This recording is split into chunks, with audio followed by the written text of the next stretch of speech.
Everyone, good morning and welcome back to my channel. তোমরা সবাই কেমন আছো? আশা করি ভালো আছো। আমি অনেক অনেক অনেক ভালো আছি। তো এই দেখো, আমি এখানে এক গ্লাস চিয়া সিডস নিয়ে তোমাদের সামনে সকাল সকাল হাজির হয়ে গেলাম। তো এখন আমি লেবু চিপে এটা এখন খাবো।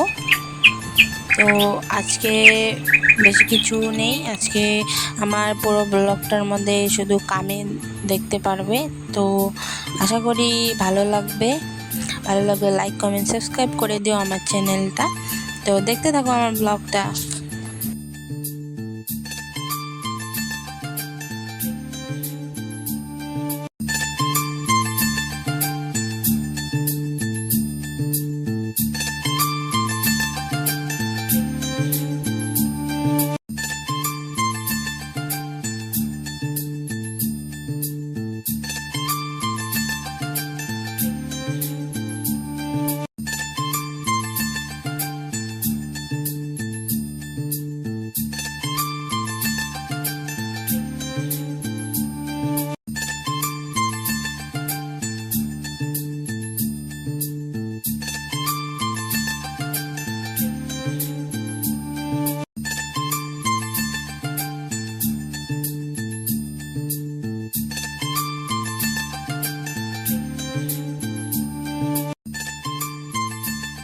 তো কাজ তো চলতেই থাকবে, বাট তার আগে আমি চা খাবো, কারণ চা না খেলে আমার হবেই না, মাথা ব্যথা শুরু হবে।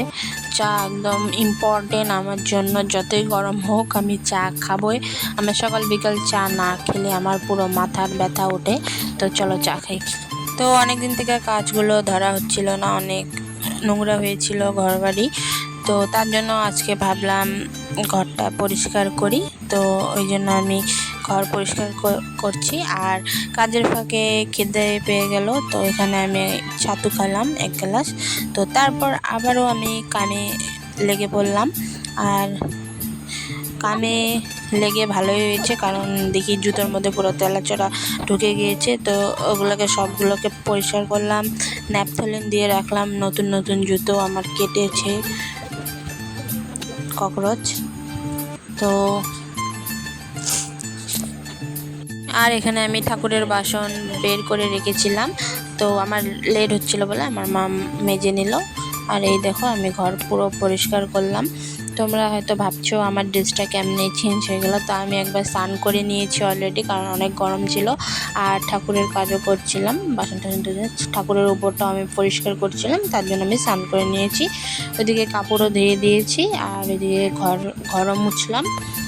তো এই দেখো, আমি স্নান করে আসলাম এখনই। তো এখন বাজতে চলেছে কমেও 3টা সাড়ে 3টা মতো। তো আমি স্নান করে আসলাম, এখনও পুজো বাকি আছে, তো পুজো দিব। আর এই যে দেখো, কাপড় ধুয়ে দিয়েছি আমি। তো পুরো ধুলো দিয়ে অবস্থা খারাপ হয়েছিল, পুরো পরিষ্কার করেছি, একদম বস্তা টস্তা সব ধুয়ে দিয়েছি।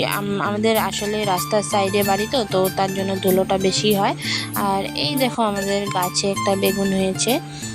আর একটা লঙ্কার গাছ ছিল, কিন্তু লঙ্কার গাছটা মা উঠিয়ে ফেলিয়েছে। আর এটা হচ্ছে একটা শাক, একদম পালং শাকের মতো, খেতে অনেক টেস্টি, বেগুন আলু দিয়ে ভাজলে অনেক টেস্টি লাগে। আর এই দেখো, আমি ফুলগুলো ধুয়ে দিয়েছি, কারণ অনেক ধুলো হয়েছিল। তো এখানে আমি এখন লাগিয়ে দেবো। আর এটা এমনভাবে সাজালাম, এখানে পুজোও দিয়ে নিলাম আমি। তো পুজো টুজো আমার দেওয়া কমপ্লিট। এখন বাজতে চলেছে 4টা সাড়ে 4টার মতো, কারণ আমার পুজো দিতে অনেক টাইম লাগে। এগুলো সব পরিষ্কার করেছি, সাজিয়েছি।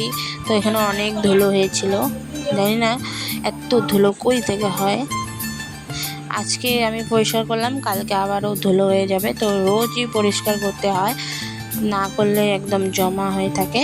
আর আমি এই যে ফুলগুলো শুকিয়ে গেছে, এখানে আমি ফুলগুলো লাগিয়ে দিলাম।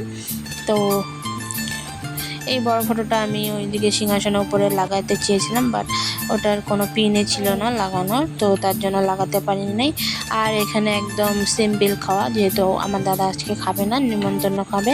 তো আমার মা আর আমি, তো ওই জন্য আমার মা বানিয়েছে মটর ডাল, পটল ভাজা আর তিতা করলা ভাজা। আর সাথে আমি ঠাকুরকে প্রসাদ দিয়েছিলাম আম, ওটাও খেয়ে নিলাম। তো তারপরে একটু রেস্ট করে আমি সন্ধ্যাবেলা কাপড় উঠালাম।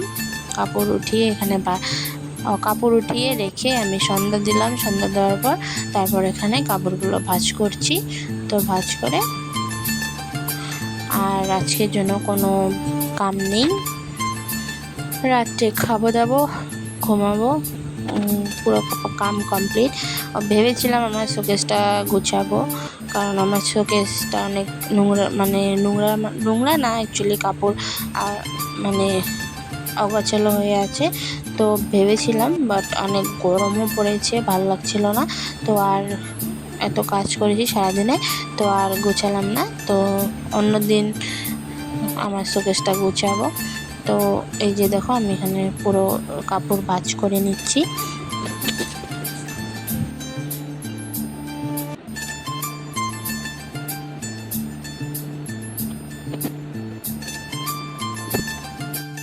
তো আমি রাত্রে আবারও আসলাম তোমাদের সামনে খাওয়া দাওয়া করে। তো অনেক গরম পড়েছে, যেহেতু বিছনায় শোয়ার ইচ্ছাই করছিল না, তার জন্য একটু নিচে শুয়েছিলাম। অনেক ভালো লাগছিল নিচে শুয়ে, ঠান্ডা ঠান্ডা ফিল হচ্ছিল। তো আজকের জন্য এতটুকু, ভালো থেকো সবাই, বাই বাই, দেখা হচ্ছে নেক্সট ব্লগে।